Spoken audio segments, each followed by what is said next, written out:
Você está viajando através de outra dimensão. Uma dimensão não só de imagens e sons, mas também da mente. Uma jornada a uma maravilhosa terra, cujas fronteiras são as da fantasia. Há um sinal logo à frente, avisando que sua próxima parada será em Além da Imaginação. Olá, ouvinte, seja bem-vindo a mais um programa sobre a série clássica Além da Imaginação. Eu sou a Angélica. E eu sou o Marcos do Presente. Opa, eu sou a Angélica do Presente também. Hoje nós estamos aqui para falar sobre o episódio número 141 da série Além da Imaginação, no geral, né? Episódio número 21 da quinta temporada. Lembrando que é a quinta e última temporada. Hoje falaremos aí do episódio chamado em inglês Spur of the Moment, que traduzido assim literalmente é Impulso do Momento, né? Episódio dirigido pelo Elliot Silverstein, já falamos sobre ele, mas vamos falar mais um pouquinho. Escrito pelo Richard Matheson, hein? Então teremos aqui um episódio que vai falar de linhas temporais e tem várias coisas para conversar. Episódio legal, e você fica aí, tá? Para escutar a nossa vinheta de apoio, porque é importante, se você quiser que a gente continue tendo o nosso podcast no ar, seja esse podcast de Além da Imaginação, outros podcasts de pesquisa cinematográfica, de séries clássicas, filmografias, apoie a gente, tá? Isso é importantíssimo. O nosso Pix, ele é apoiomasmorra@gmail.com. Nos apoie, então escuta a vinheta, tá? Que a gente já volta com mais detalhes do episódio. Olá, eu sou a Angélica. E eu sou o Marcos. E hoje nós viemos aqui com um pedido muito importante para você que nos acompanha nesses quase 14 anos de podcast. Nos últimos tempos, o apoio que vocês têm dado pra gente tem sido muito importante, tem nos ajudado muito, e a gente pensou numa meta para poder modernizar a aparelhagem que a gente tem, para poder começar a fazer lives. Volta e meia fizemos algumas lives, principalmente agora durante House of the Dragon, né? E quem nos acompanha sabe que o nosso equipamento ele é muito rudimentar, e dessa vez a gente quer tentar chegar numa meta aqui para poder pegar um bom notebook para que eu possa fazer as lives com o Marcos, fazer lives semanais, a gente gerar mais conteúdo, fazer mais coisas ao vivo, ter mais interação com os nossos ouvintes e espectadores. E óbvio, né, para você ter um notebook melhor, não é um computador positivo que eu tenho aqui na minha casa, é uma coisa mais cara, né? E detalhe, nem é um notebook de ponta, assim, o melhor notebook gamer, nada disso. É apenas um notebook onde eu possa fazer as lives, eu possa mostrar os vídeos, não travar, né, durante as lives. O ideal é que a gente tenha o dinheiro no local que não cobra a taxa, porque aí você estará ajudando a gente, né? E não enriquecer algum banco ou alguma, né, operadora. Na verdade, um computador melhor também vai agilizar a edição dos programas, né? Exatamente. Então, eu peço, o Marcos também aqui, que você nos apoie, tá? Como você pode apoiar? Você pode apoiar pelo Apoia-se, mas o Apoia-se tira uma cota, né? Tira um valor. Ou você pode apoiar via Pix também. Nos ajude a atingir essa meta. Tá certo? Então a gente deixa aqui um beijo muito gostoso, um abraço muito apertado. Fiquem todos muito bem, se cuidem. Marcos Noriega, Spur of the Moment, Impulso do Momento. É um episódio de impulsos, né? De atitudes impulsivas que vão gerar, né, futuros escalafobéticos, hein? Então a gente vai ter muita coisa para conversar aqui, mas logo de cara recordar aí, por exemplo, eu sei que você quer falar sobre isso, do diretor, né, o Elliot Silverstein, que além de ter dirigido episódios legais da série, ele é conhecido pelo filme que sempre, tipo assim, chocou uma geração e deu pesadelos, que é Um Homem Chamado Cavalo, hein? Exatamente. O Elliot Silverstein, ele é famoso porque ele dirigiu o filme onde ele pendurou o Richard Harris pelos peitos. Jesus! Né? No Homem Chamado Cavalo. Enfim, muita gente assistiu esse filme, conhece, né? Não vamos nos estender muito. E ele, em Além da Imaginação, ele ele dirigiu alguns maravilhosos episódios, como The Obsolete Man, The Passerby, Trade Jeans, né? Uhum. E, além de tudo, ele também encontrou tempo para dirigir episódios de séries aí, que nós já falamos em outras oportunidades. Por exemplo, vou citar duas, Cidade Nua e Dr. Kildare. O restante já falamos em outras oportunidades da carreira dele, uma carreira interessante no cinema e na TV. Sim. Vale a pena destacar que essa é a última participação de um roteiro do Richard Matheson na série Além da Imaginação. Foram 16 roteiros, se eu não me engano, né, escritos por ele. Uhum. E agora nós vamos encerramos a participação do Richard Matheson na série. Nunca é demais dizer o quanto o Richard Matheson era talentoso, o quanto os roteiros deles eram absolutamente sensacionais, talvez não todos, mas muitos roteiros incríveis, e a importância que esse cara teve no cinema e na TV americana. Né? Então já falamos bastante dele. Não, e assim, só para complementar, né, que mesmo os episódios que o Richard Matheson escreveu aqui para a série, que a gente teceu alguma crítica, não é impossível a gente não comentar que é um dos escritores mais maravilhosos, influentes, né, e tal, mesmo da literatura, né, de histórias intrigantes, e saca, de imaginar esses futuros distópicos, malucos, interessantes. Então, olha, vou te falar, o Rod Serling esteve muitíssimo bem acompanhado, né? Pelo Richard Matheson, tanto quanto esteve pelo Charles Belmont, por exemplo, né? Isso. O Richard Matheson, ele é daquela geração de escritores que tinha Charles Belmont, que tinha Robert Bloch, por exemplo, só para citar alguns, a gente não se estender demais. E é uma geração de escritores e roteiristas, eles eram daquele grupo da literatura fantástica, da literatura de suspense, de horror, e que também participaram muito da televisão e foram, além de uma influência para o trabalho do Rod Serling, foram colaboradores, né? No caso, o Matheson e o Belmont ajudaram a tornar possível a existência de algo como Além da Imaginação. Então lançaram muitos escritores também, né? Muita gente se beneficiou da amizade com o Richard Matheson e tal, né? E gente que ficou muito famosa, muito importante. Então, vai fazer muita falta, né? Falando aqui do elenco, o destaque do elenco é a Diana Hyland. Ela é uma atriz que ela atuou entre os anos 50 e 70, ela faleceu aos 41 anos de idade de câncer, né? Olha. Mas ela participou de... Vamos citar algumas coisas da carreira dela, que apesar de ela ter trabalhado pouco mais de 20 anos, ela trabalhou muito. E ela participou de séries como o Playhouse da Goodyear, né? Teledrama, Os Defensores, Cidade Nua, Alfred Hitchcock Hour. Isso pra gente citar Besouro Verde, Agente da Uncle, O Fugitivo, Kojak. Isso pra gente citar as séries. Porém, tem algumas coisas que a gente precisa falar sobre ela no cinema. Citar duas coisas importantes. Uma que ela participou do filme A Caçada Humana, de 66, um filme do Arthur Penn, com Marlon Brando e com a Jane Fonda, um filme muito importante. E ela, nos anos 70, ela faz um determinado filme para a televisão chamado O Rapaz da Bolha de Plástico. Nossa, eu lembro desse filme. Com o John Travolta, né? Isso, com o John Travolta. É um filme para televisão sobre aquele rapaz que tinha alergia a tudo, o sistema imunológico dele não funcionava e ele tinha que viver ali numa bolha para não ter contato nenhum com germes. E ela faz a mãe do John Travolta. E apesar dela ser 18 anos mais velha do que ele, e tá fazendo a mãe dele no filme, eles começam um romance nesse filme. Nos bastidores.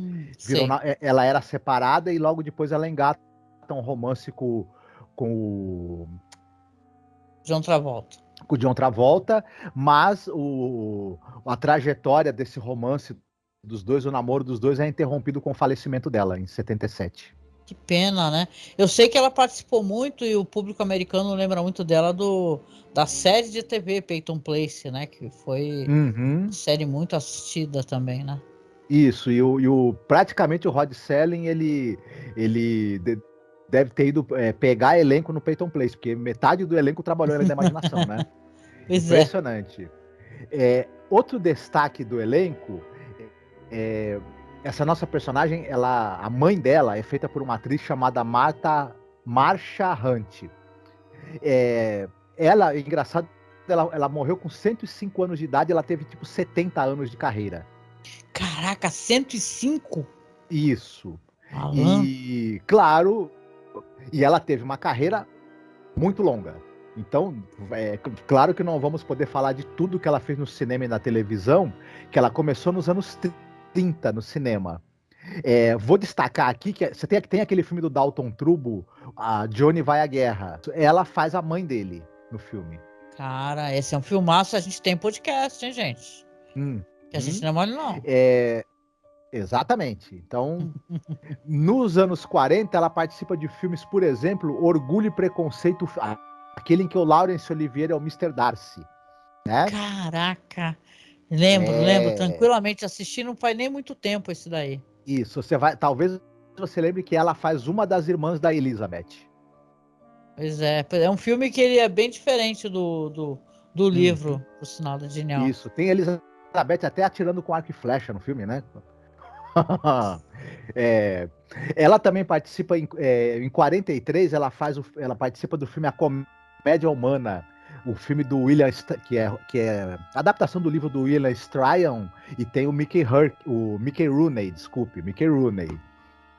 no papel principal. Ela também participa de filmes do Anthony Mann, por exemplo, Entre Dois Fogos, outro filme muito importante. E na TV, entre as centenas de participações que ela teve em séries, a gente pode citar Pânico, Clímax, o Alfred Hitchcock Hour e Alfred Hitchcock Apresenta, Quinta Dimensão, Assassinato por Escrito, e ela também participa de um episódio da minha série do coração, que é o Star Trek A Nova Geração. Olha, muita coisa, hein? O pai da personagem principal, que também tem uma participação importante na história, é feito por um ator chamado Philip Ober.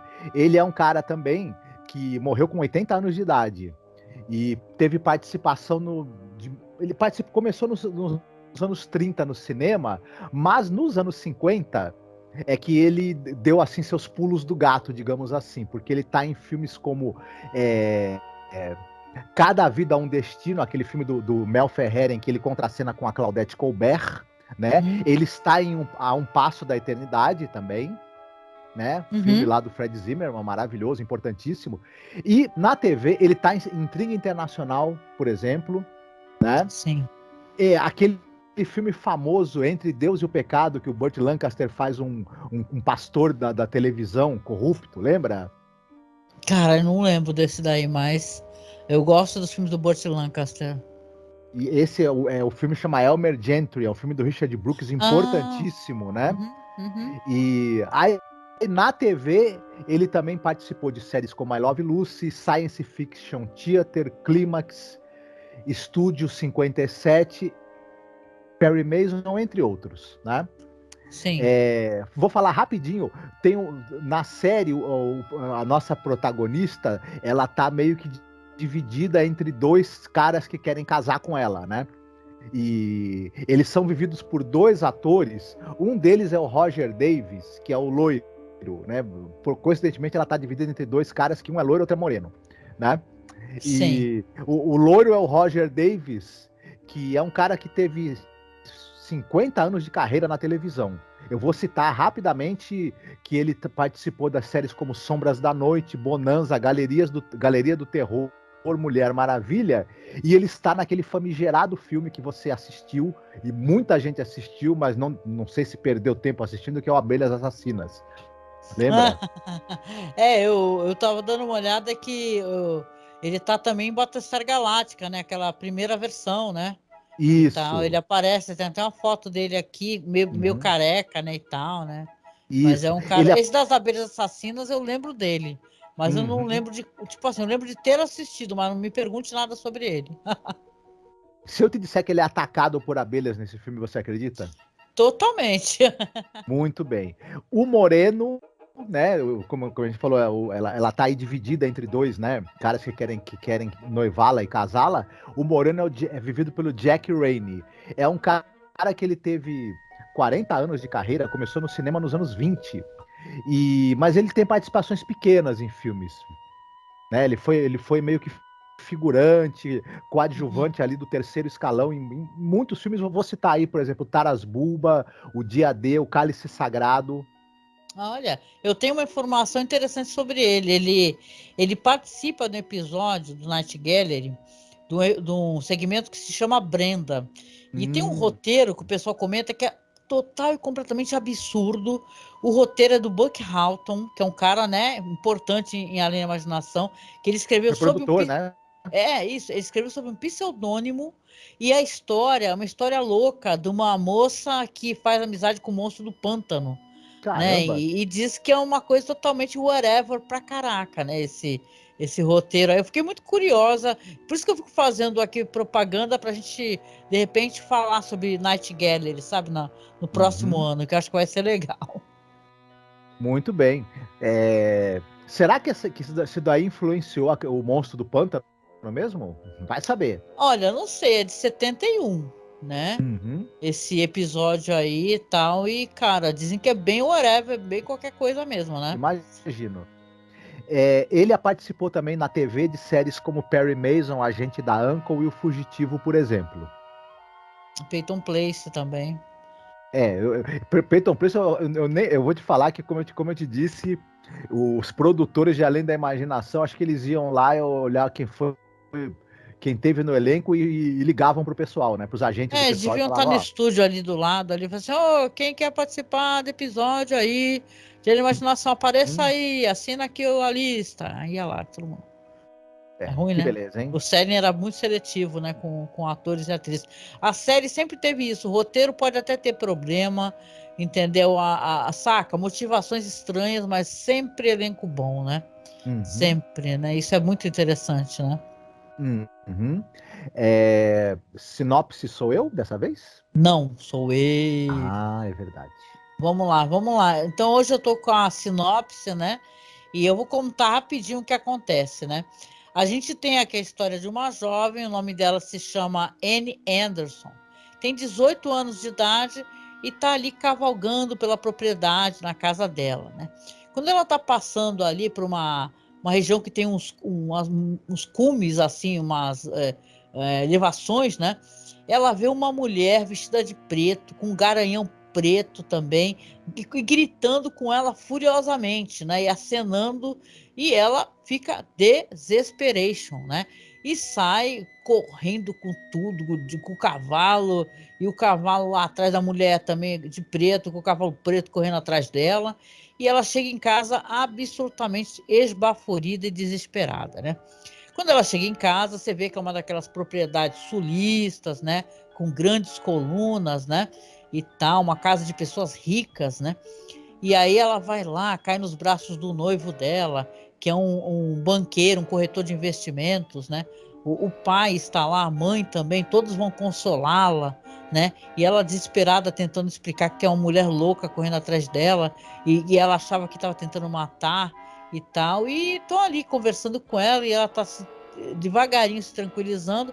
Está muito próximo da festa de noivado dela, o noivo dela está ali, né? Inclusive, só que enquanto eles estão ali, né, naquela troca de diálogos em família e tal, tentando acalmá-la, entra uma figura que aparece na porta aí, uma figura que é o ex-noivo dela, hein? Que é o David Mitchell. Ele sai entrando, empurrando empregados e funcionários de maneira muito arrogante, forçando o caminho dele para casa, exigindo falar com ela. E o pai dela, né, que é um homem que diz que é muito. Ele toma as rédeas de tudo, né? Ele falando, não, eu vou falar com ele, vou interromper ele, mas ele, tipo, né, passa pelo pai dela e vai lá, abraça ela, e fica aquela cena meio rocambolesca, né, de novela A Usurpadora, né? Ele vai, abraça ela, assim, e fala assim, fale para mim nos meus olhos que você não me ama, que você não me quer, né? E o noivo ali do lado, que porra é essa, que porra é essa? Aí fala pra mim, e ela, não, não, sim, não. Aí pega, se desenrosca dos braços dele e sobe, né? E ele fica ali e acaba sendo expulso. Para poder dar uma acelerada aqui na minha sinopse, a gente vai ter um corte aqui para 25 anos depois, aonde a gente vai ver a Anne. A Anne, ela é uma alcoólatra miserável. É assim que está escrito aqui na sinopse. Eu achei engraçado isso. Assim, mas ela é uma mulher, é uma alcoólatra desesperada, que chega, tá vestida toda assim de preto, né? E chega muito triste, se joga assim, parece que na casa dela não tem móveis, não tem mais nada, não é mais aquela linda tara, né? De O Vento Levou e tal, e tá ali maltratando a mãe dela, o pai dela já faleceu, e ela fala, meu pai me estragou, ele fazia tudo que eu queria, e tal, eu virei uma pessoa incompetente, olha só o que aconteceu com a minha vida, e a mãe dela, não fale assim comigo, não fale assim do seu pai, cala a boca, sua velha, e tudo, e essa barra pesadíssima assim, né, e tal, e daqui a pouco vai chegar o marido, é uma coisa meio, né, vou deixar para ser uma surpresa, porque eu vou dar a palavra para o Marcos, né, mas é uma história assim que você vai ter dois tempos aparecendo essas pessoas. Claro, se você for inteligente, porque a série não guarda nenhum segredo com isso, né, inclusive é uma das críticas que as pessoas fazem ao episódio, que dá para perceber que a mulher que a persegue não é nada mais, não é nada menos do que ela própria, né? Gritando feito uma doida, né? E com isso eu deixo aqui, né? Para você dar as suas impressões, para a gente contar o plot twist também, essas coisas todas depois. Uhum. Pois é, como você falou, quando a nossa querida personagem, a Anne Henderson, está ali cavalgando por aqueles belos, né, prados ali que tem na propriedade da família dela, e ela é perseguida por essa estranha e raivosa mulher de veste. Interessante, a Anne tá vestida com roupas claras num lindo cavalo branco, né? E ela é perseguida depois por uma versão mais velha dela mesma, vestida de roupas escuras, num cavalo negro e com aquela coisa, com aquela atitude raivosa. A Anne é uma moça doce e tudo mais. É o yin e yang, né? Para dizer que Isso. são contrastes, né? Aí que eu acho que começa, assim, primeira coisa para falar, esse episódio ele é interessante, eu acho que ele parte de uma ideia muito curiosa, porque ele brinca com essa coisa do duplo, do doppelganger, mas não é exatamente o duplo. Na verdade, é a sua versão do futuro que vem tentar te alertar de alguma coisa, ou tá te perseguindo por algum motivo, tem raiva de você, digamos assim, né? Sim. De algo que você talvez tenha feito. E isso é uma ideia muito interessante. E visualmente, esse contraste da cor das roupas e tudo mais funciona muito bem visualmente. É curioso. Mas, para mim, o episódio, ele, apesar dele ser muito interessante, ele esbarra num problema que eu não sei se você vai concordar comigo. O tom tem um certo exagero e um pouco tem a ver com a atuação da Diana Hyland. Não que ela não seja uma boa atriz, para mim ela demonstrou o talento dela em vários outros momentos, mas aqui ela tá com overacting, uma atuação exagerada, e tem um tom melodramático pesado demais nesse episódio, que realmente a coisa começa a ficar com uma certa cara de novela mexicana. Porque assim, cara, assim, vamos entregar o plot twist, é besteira, né? Já tem esse plot twist que a gente entregou, que é ela mesma, né? O que aconteceu? Ela, obviamente, a família expulsou o cara, que era o ex-noivo dela, que era um cara meio sem eira nem beira. O pai dela não gosta do cara, que é o loiro, né? Que é o loiro. Uhum. E o noivo dela, isso daí pra mim é uma impressão que é meio pra enganar também a gente que é espectador. É um cara meio mala, né, Marcos? É um cara meio idiota, faz umas piadas boba e tal, e me parece um tanto quanto insensível ao sustão que ela tomou ali logo no começo, faz piadinha boba. Aí você pensa assim, né? Como a série depois vai mostrar o futuro, e ela muito infeliz, alcoólatra. Aliás, eu gostei da atuação dela. Se dá pra gente elogiar, no sentido de quando ela tá ali com a mãe dela interagindo, ela é uma pessoa muito amarga, entendeu? E tal.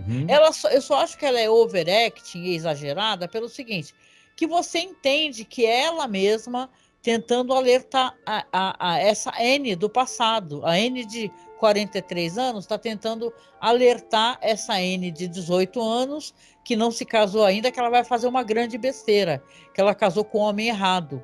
Né? Só que em vez dela gritar feito uma banshee maluca, né? Era só ela chegar e tentar, sei lá, acenar, né? E tal, ou mesmo cavalgar até próximo daquela outra N, né? E tentar conversar de alguma maneira, mas ela age feito uma doida. Não sei se é por causa do alcoolismo, se ela tá muito bêbada, entendeu? Quando ela tá, tipo, cavalgando e de repente vê a si mesma mais jovem, né?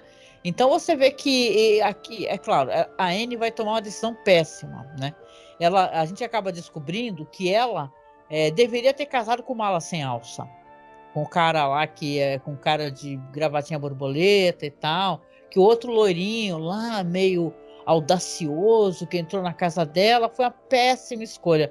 Só que dá a entender, né, Marcos, que ela foi lá e casou com o loirinho, né? O cara deu a sugestão para ela, fala assim, ó, vamos fugir, não casa com esse cara não. Aí ela que tinha mandado o noivo lá buscar o casaco, o cara daqui a pouco volta com o casaco, cadê a N, né? Isso. A gente é levado a acreditar no início do episódio que ela casou com o noivo mala dela e em vez de casar com o ex-noivo, que é por quem ela realmente era apaixonada pelo jeito, e o cara também parecia ser muito apaixonado por ela, a gente pensa, ela casou com o mala e foi infeliz. E não. Na verdade, ela acabou contra a vontade dos pais, sobretudo do pai, eu diria, né?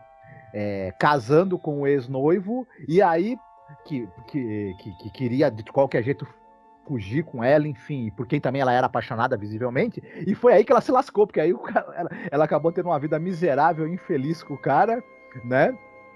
O episódio Ambos meio são que deixa uma alcoólatras. mensagem, né? Conforme-se, né? Ou tu fica com mala, ou tu fica com sem noção, né? Então, Isso. não tem muito o que fazer, né? E outra coisa, assim, porque, claro, a gente entende que aqui você tem uma história que é legal, da pessoa tentando avisar a si mesma, né? Mudar o seu passado de alguma maneira. Minha recomendação tá até voltada nesse sentido. Mas, cara, ela só tem 43 anos, cara, no futuro. Tipo, ela tá infeliz com o cara loiro lá, e o cara tá prestes a perder a casa dela e tudo, mas a vida não acabou, entendeu? Fico com essa impressão, parece que, nossa, a vida acabou dela. Ela tem 43 anos, tá casada com um cara que ela podia ter se separado, não é verdade? E tal, e ela fica ali xingando o pai, que o pai fazia tudo por ela. Ela me parece uma personagem meio egoísta, né? E tal, que eu falo assim, quer dizer que o cara fez tudo por você e te mimou, maldito pai. Entendeu? Claro que os pais têm que ajudar a gente a ser autossuficiente. Mas, cara, ela também não parecia alguém que estava tentando fugir daquilo de jeito nenhum, né? Não deu essa impressão. Não teve essa construção de personagem pra gente. Ela parecia uma moça mimada que vivia muitíssimo bem. Com os bens, né, no conforto que a grana dos pais trazia para ela, e acabou enfrentando os pais por conta desse amor, né, que ela tinha por esse rapaz, e que acabou, no final das contas, não sendo nada bom, e parece dar a entender que eles também dilapidaram o dinheiro e vão perder a casa e tudo mais, né? O cara, pelo jeito, joga, uma parada assim. Sei que eles estão prestes, já não tem imóveis nem nada, eles estão prestes a perder tudo, né? Mas, cara, acho que 43 anos tu não tá no final da vida exatamente, né? Pra ter acabado a tua vida, né? Sim, a gente tem que dar o desconto aí, né, de que a expectativa de vida das pessoas era um tanto quanto menor, e talvez ela se sinta... Você acabou de falar talvez... de uma atriz que a mulher viveu até os 105 anos, cara. Sim. Mas, de qualquer maneira, e talvez ela se sinta que a personagem, né, que ela ficou tão ferida e tão destruída por dentro que ela não veja nem perspectiva, mesmo que ela tenha muito tempo de vida pela frente, de se recuperar dessa relação, né? A gente até pode intuir isso, e até porque também o alcoolismo é um problema muito sério para você sair, né? É mais fácil sair de um relacionamento do que sair de um relacionamento com álcool. Né? É verdade, não, é verdade. Não, assim, essa para mim são algumas coisas que tem impressão que talvez no conto, assim, já que é baseado num conto, aparentemente, que fosse uma coisa que tivesse mais profundidade, né? No episódio talvez não desse tempo de construir. E as cenas acabam sendo engraçadas, cara. Essas cenas de perseguição, acabam sendo hilárias, entendeu? Eu achei muito Uhum. engraçado ela Sim. correndo dela mesma, porque em vez dos caras fazerem um certo suspense, dá pra perceber que é ela, cara, aí ferrou. Sim. E tem uma coisa que a gente percebe logo de cara nessas cenas, eles dão uma acelerada na cena, porque Nossa, ficou provavelmente a taranã, atriz, taranã, taranã, taranã, taranã, né? Taranã, taranã, taranã. Lembra eu aquela acho que musiquinha? isso, eu acho que a atriz, posso estar enganado, eu estou deduzindo aqui, mas eu acho muito possível que seja esse o motivo. Ela talvez sabia montar cavalo, mas talvez ela não conseguisse galopar tão, né? Porque precisa de um certo treino para isso.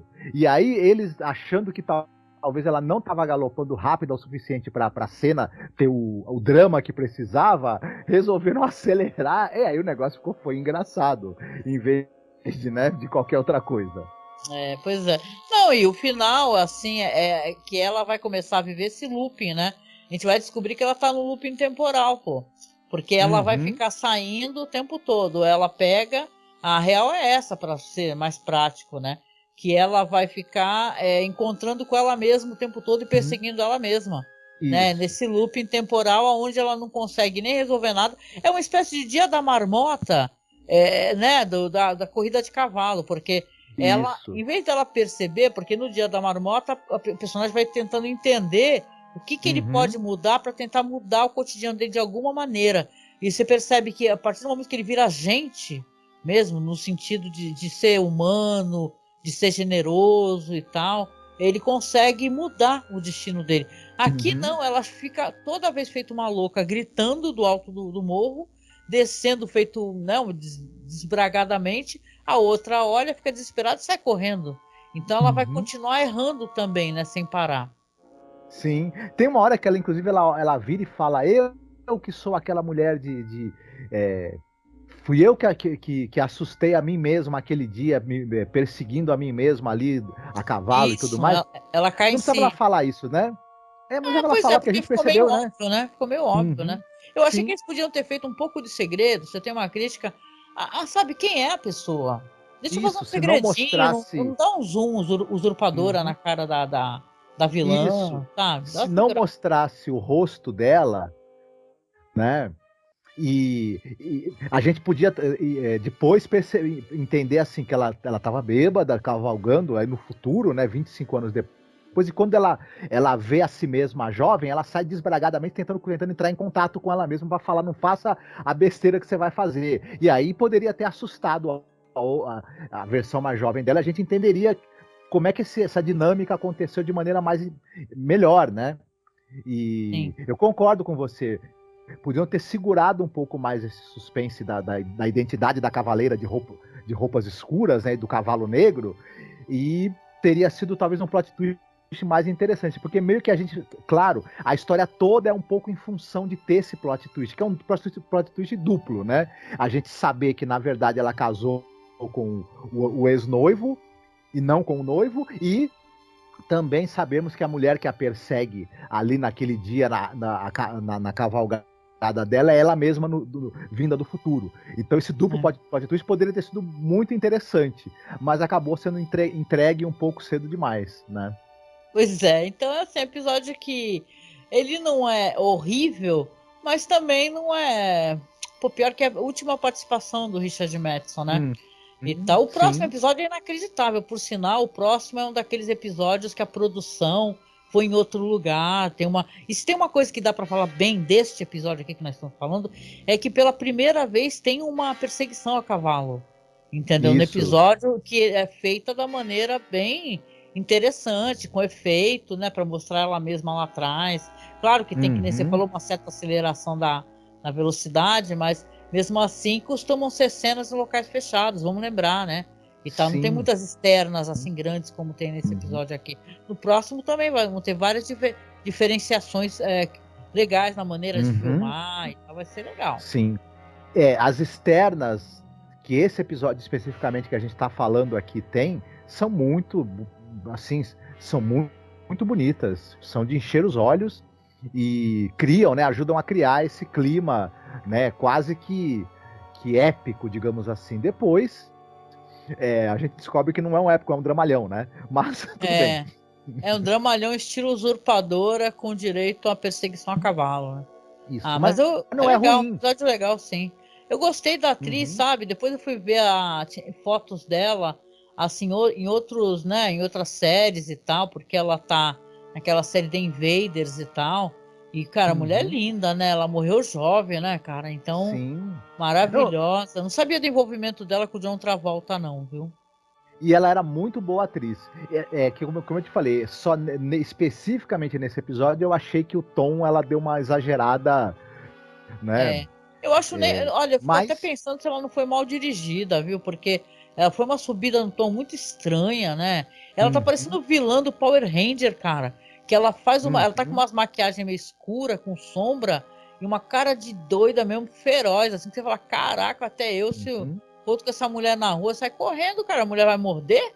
Que porra uhum. é essa? É que como você não tinha o tempo necessário, um episódio de 20 e poucos minutos, menos de 30 minutos, para ter um desenvolvimento, né, da psicologia dessa personagem, eles resolveram usar esse contraste muito grande entre as duas fases da vida dela, para dar para a gente essa impressão do quanto, né, a passagem do tempo foi traumática para ela por uma série de razões, e tentaram mostrar isso mais visualmente, causar um impacto, mas ficou um pouco over, eu acho, um pouco demais, É. né? O episódio Mas aqui também tem uma trilha muito boa do René Gary Genk, né? E tal, que são uhum, as trilhas da quinta temporada que tem algumas que você nunca encontra em DVD, Blu-ray para poder escutar. Só tem só no próprio episódio. Então, se não tiver uma remasterização, o pessoal lamenta, né? Infelizmente, mas é interessante, eu gostei, assim, uhum, de várias coisas no episódio, sabe?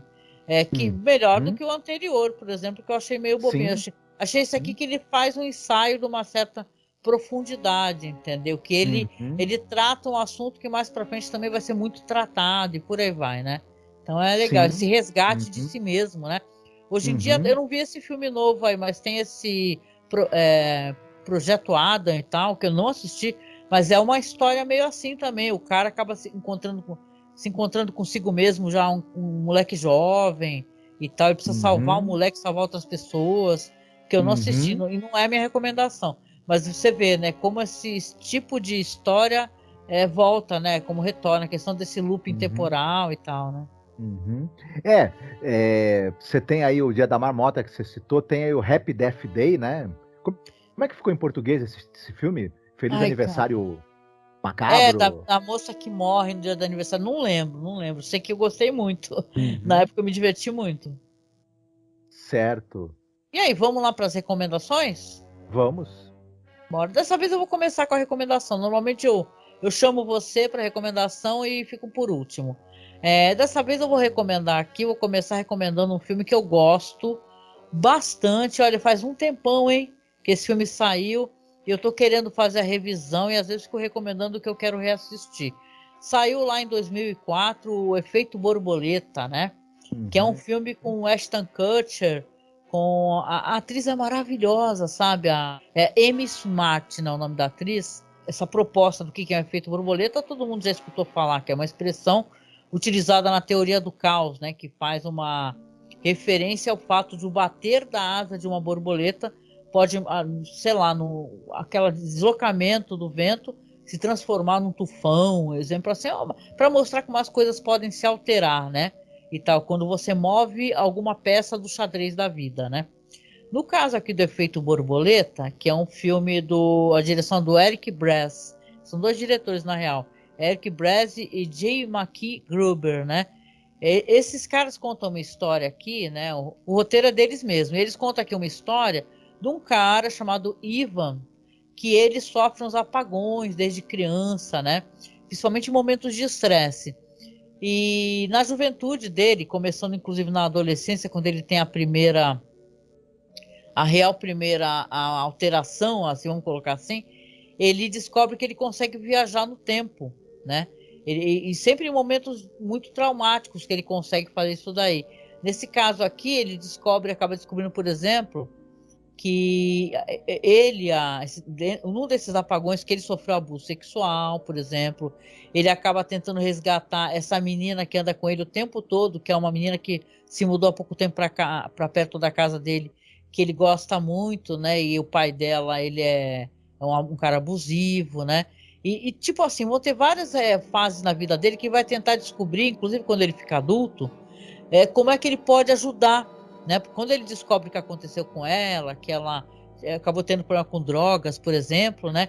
Ele descobre que podendo viajar no tempo, que ele quer alterar o futuro dessas pessoas que ele ama, você entende? Essa moça, uma coisa que eles fizeram muito errada quando eles eram jovens ali, que eles colocaram uma banana de dinamite, sério, uma banana de dinamite, cara, na caixa de correio de uma, não sei se tu lembra dessa cena, Lembro. na caixa de correio de uma vizinha, e tipo, para explodir, que é uma caixa de correio mal bonita, que ela parece uma casinha, só que na hora que eles acendem a banana de dinamite e ficam olhando de longe, ela chega com o bebê, cara, para abrir a caixa de correio. Então, são coisas muito traumáticas, né? E ele é um personagem muito sofrido, né? O filme é muito interessante, para resumir, que eu gosto muito dessas cenas de viagem no tempo, dos desdobramentos, de como as coisas vão ficando às vezes muito piores para ele mesmo, ou então piores para as pessoas que ele gosta, que ele quer ajudar, né? E, bicho, eu vou te falar que as cenas dele, do que vai acontecendo e o desfecho do filme depois, quando ele descobre a maneira que para ele resolver tudo, é tão cruel, sabe? Eu lamento profundamente que esse filme tenha tido continuações, porque as pessoas falam que são muito ruins, né? E esse primeiro filme eu acho ele uma obra de arte, seria um filme Uhum. maravilhoso. É um suspense, um drama muito legal. A trilha sonora tem saca, uma parada meio techno, legal, entendeu? Interessante. A edição do filme é muito esperta. Então, cara, é um filme que vale a pena a revisão. Ó, ele tá disponível, eu tô vendo aqui, pela Amazon Prime Video ou pela HBO Max. Tá, os streamings que ele tá disponível. E tem tranquilo lá no Okru, gente. Quem é que usa o Okru?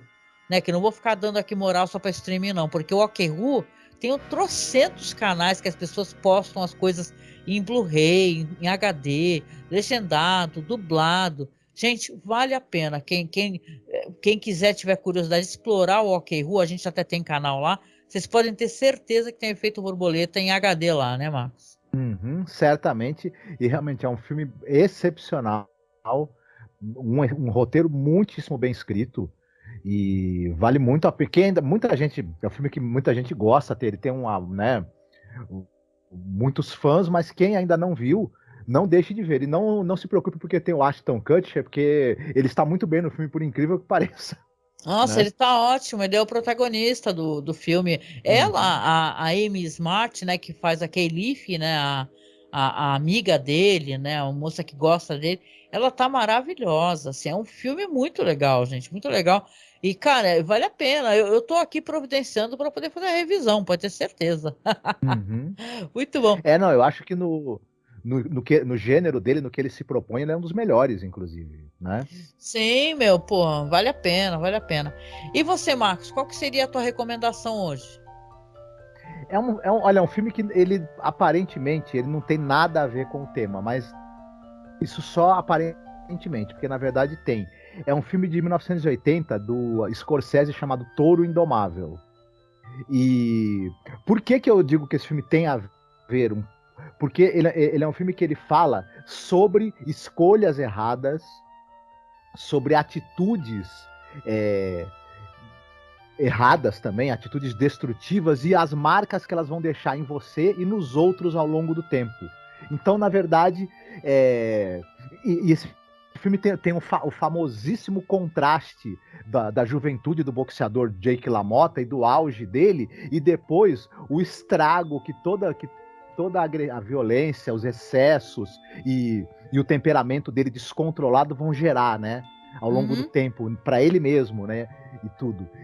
Então, me lembrou, na época que eu tava assistindo esse episódio, eu não sei porque me lembrei do Touro Indomável, né? Olha, é uma obra-prima, né, meu? Com certeza, meu Deus. Uhum.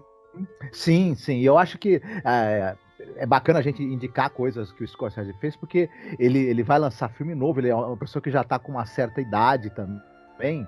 Então tá na Sim. hora da gente começar cada vez mais a lembrar e a celebrar o grande legado que esse cara trouxe para o cinema contemporâneo, né? Do cinema dos últimos, É. sei lá, 40 anos para cá, né? É um Então, grande diretor, né, meu? Pô, o hum, dia desse eu tava assistindo contigo até o Os Bons Companheiros, né? Cara, que obra-prima, né, meu? Que filme maravilhoso, né? Dá até um negócio, a saudade, né? Você fala, caraca, meu, que foda, né? Que história do caraca, né? Onde todo mundo é vilão, só que você fica até assim, né? Vidrado, torcendo pros caras, só que ninguém presta, cara. É muito Uhum. interessante. Isso. Ninguém presta e as coisas não vão acabar bem para ninguém porque eles merecem, né? É E terrível, a história é uhum, terrível. sim, eu até eu vejo esses filmes do Scorsese e eu tenho saudade. A gente vive uma época onde tem assim um deslumbre muito grande e uma tentativa de gerar uma empatia por certas figuras nefastas, até no cinema, inclusive, né? E eu tenho saudade de quando o cinema ele tinha um olhar absolutamente não de desencanto com esse tipo de figura, né? E o Scorsese ele é muito em cima disso, né? Ele gosta de pegar essas figuras que poderiam ter algum glamour ou algum encanto e revelar para você o quanto elas não têm encanto nenhum, né? Verdade, verdade. Ah, muito bom, recomendação do caraca. Foda. There is a fifth dimension. Beyond that which is known to man.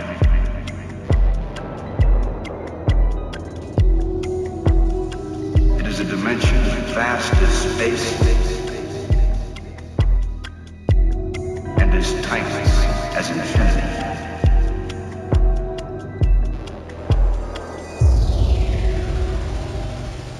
It is the middle Bom, ground. e hoje é minha vez de escolher música, né, meu Deus do Sim. céu.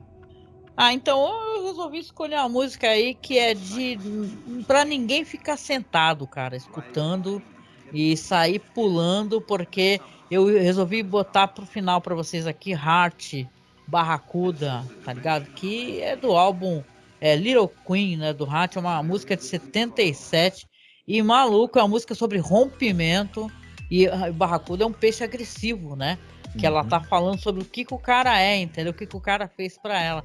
E como a gente tem aqui uma personagem desiludida de tudo, né? E muito raivosa, né? Parecendo a Banshee, né? Gritando e o caraca. Toca a Barracuda no final aí, que vocês vão gostar pra caramba e vai passar toda o ódio e a virulência da nossa personagem. Olha, vou te falar, é Nancy Wilson, se eu não me engano, o nome da vocalista, né, Sim. do Heart, é uma das maiores vozes do rock de todos os tempos, só isso. Nossa, essa música é inacreditável, eu gosto demais, gente. Onde eu estiver escutando Barracuda, eu vou estar com toda certeza pulando e batendo cabelo aí, porque é muito bom, cara. E é isso, né, gente? No final aqui do nosso programa, do nosso podcast, cara, estamos chegando ao final, né, da nossa temporada e do nosso projeto, gente. Vocês têm noção? São anos falando sobre The Twilight Zone, né? Pode ter certeza, é o 5º ano, né? A gente começou fazendo porque achou que seria legal, ia sair o filme do Jordan Peele, o Us, aí falou, nossa, que interessante, vamos fazer. Fizemos mesmo, cara. E fizemos detalhe, não somente a série, falamos sobre todos os episódios da série nova apresentada pelo Jordan Peele, que ele fez 2 temporadas, né? Então você pode ir atrás no nosso feed, que você vai encontrar todos os episódios, seja no Além da Imaginação Podcast no Spotify ou no nosso site mesmo, pode acessar masmorracine.com.br, porque eu tô atualizando alguns episódios, eu tô passando alguns episódios e colocando no feed do Masmorracine, porque infelizmente, sabe, às vezes o Spotify dá uns vacilos, eu tenho muito medo de apagar o feed da gente. Mas por enquanto ele tá lá direitinho, então procura a gente lá, tá? No Spotify como Masmorracine, ou como Cineclube da Masmorra, ou ainda como Além da Imaginação Podcast, que você vai ter acesso a todos os episódios sobre The Twilight Zone, cara, que a gente já comentou, a gente tá há anos falando. E é legal porque, cara, estamos chegando ao final, faltam poucos episódios. Vai ter o especial da Ida Lupino, vai ter o especial no final, que vai ser o nosso top, né? O top, o que? Vai ser top 20, talvez, Marcos? Ou top 25, não sei. De toda a série. Dessa vez, uma análise sobre as temporadas, um bate-papo que vai ser ao vivo, com direito ao sorteio. Se você apoiar a gente, você apoiando ali acima de R$10, você participa do sorteio, que o Marcos fez uma ilustração linda e que vamos sortear e mandar para a pessoa emoldurada. Então não deixa de apoiar a gente. Além de você apoiar um podcast legal, que tem uma trajetória bonita, que o nosso tem, tá?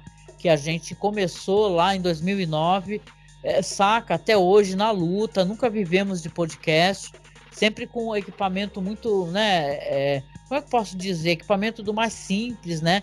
Trabalhando sempre com o mínimo. Dessa vez a gente tá lutando para tentar montar um computador bom e finalmente ter um computador bom tanto para fazer live, para fazer gravação. Eu quero poder tentar fazer isso. Então, por favor, tá? Aproveita que a gente está chegando no final desse projeto maravilhoso e apoia a gente, seja no Padrim, seja no Apoia-se ou por Pix, tá? É só você mandar um Pix pra gente, qualquer valor, tá? Mas, por favor, se você puder acima de R$10, para poder, inclusive, participar do sorteio.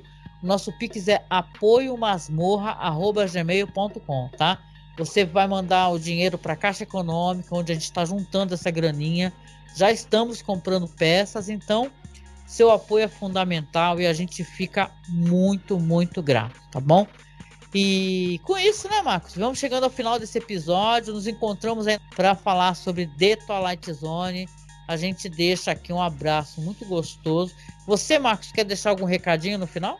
Que vocês fiquem todos muito bem, se cuidem. E será que a versão de vocês do futuro, se viesse aqui ver o que vocês estão fazendo no passado, ia dar um elogio ou ia querer dar uns bons tapas em vocês? Olha, se eu pudesse vir agora do futuro lá pro passado, eu ia, certas figuras com que eu me relacionei, ia pedir e falar, não faça isso, hein? Que eu sei que vai acontecer, hein? Sabe assim, aquele assim, ó, eu te disse. Esse cara é boy lixo, hein? Foge dele. É isso, gente. Então, um beijão pra vocês. A gente se encontra no próximo podcast sobre a Além da Imaginação, tá? Fiquem bem. Até, tchau, tchau.